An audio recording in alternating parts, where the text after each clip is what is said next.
বন্ধুরা, আমি পলাশ ঘোষ। আমি এসেছি রাধিকাপুরে। ওদিকে স্টেশনটা ওই সাইডের দিকে, আমরা এদিকে আসলাম। যেমন ভাই দিব, খুব মনোরম একটা পরিবেশ। এই যে পাশে নদী, খুব সুন্দর লাগছে নদীটা। আর দেখুন ভিউটাও দেখুন কত সুন্দর, আর গ্রাম কত সুন্দর হয় দেখুন, চারিদিকে সবুজ আর সবুজ, একদম সুন্দর মনোরম পরিবেশ। এখন আমি কালিয়াগঞ্জে আছি। তো কালিয়াগঞ্জের আজকে দুপুরবেলা টেম্পারেচার ছিল 39 ডিগ্রি সেলসিয়াস। তো এখন টেম্পারেচার তো এখন তো এটা প্রায় সন্ধ্যা নামা অবস্থা। তো বর্তমানে হয়তো খুব বেশি হলে এখন 27-28 ডিগ্রি হবে। এই পার্থক্য মানে এই যে চারিদিকে সবুজ দেখতে পাচ্ছেন, চারিদিকে গাছপালা, একদম সুন্দর একটা শীতল হাওয়া আমাদের মধ্যে বইছে, খুব ভালো লাগছে আমাদেরকে। তো শহরের সেই যান্ত্রিকতা আর গ্রাম বাংলার সেই সবুজায়নের যে আমাদের যে একটা সৌন্দর্যতা, সঙ্গে যে আমাদের শরীর মনের মধ্যে যে একটা যে অনুভূতিটা, এটা কোথাও আমরা শহরে পাবো না। গ্রামে না আসলে আপনারা অনুভব করতে পারবেন না।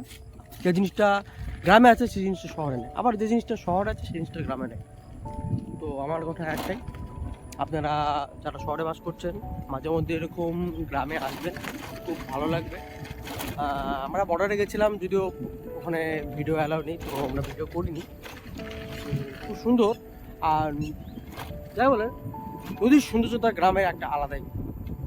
এই যে দেখুন নদীটা কত সুন্দর, একদম বেঁকে এদিক দিয়ে ঘুরে গেছে, আর একটা দ্বীপের মতো একটা তৈরি করেছে, একদম দ্বীপ। এদিক দিয়ে কিন্তু গোল পুরো রাউন্ডটা দিয়ে কিন্তু নদী, মাঝখানে কিন্তু দ্বীপের মতো, কিন্তু একটা মনে হচ্ছে কোথাও একটা আইল্যান্ড এসছে।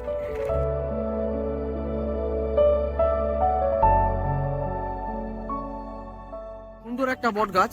যারা শহর থেকে দেখছেন, এখানে কিন্তু আপনারা প্রি ওয়েডিং শ্যুট বা বিভিন্ন রকম অনুষ্ঠানে শ্যুট করতে পারবেন। খুব সুন্দর একটা গাছ, বট গাছ। আর এই যে নদীটা দিয়ে এদিক দিয়ে চলে গেছে, এই যে চলে গেছে, গোল করে ঘুরে গেছে। আবার নদীটা আবার একটা দেখেন, এখানে একটা বাঁক নিয়েছে, এই সামনে আপনাদেরকে দেখাচ্ছি।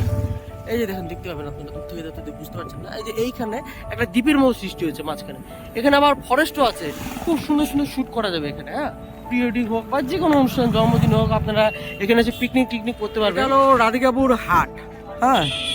এই যে রাধিকাপুর হাট, আপনার কাছে দেখাতে পারছি না, আমরা রানিং গাড়িতে আছি। এই যে হাটটা, এই যে রাধিকাপুর ব্রিজে আমরা উঠছি।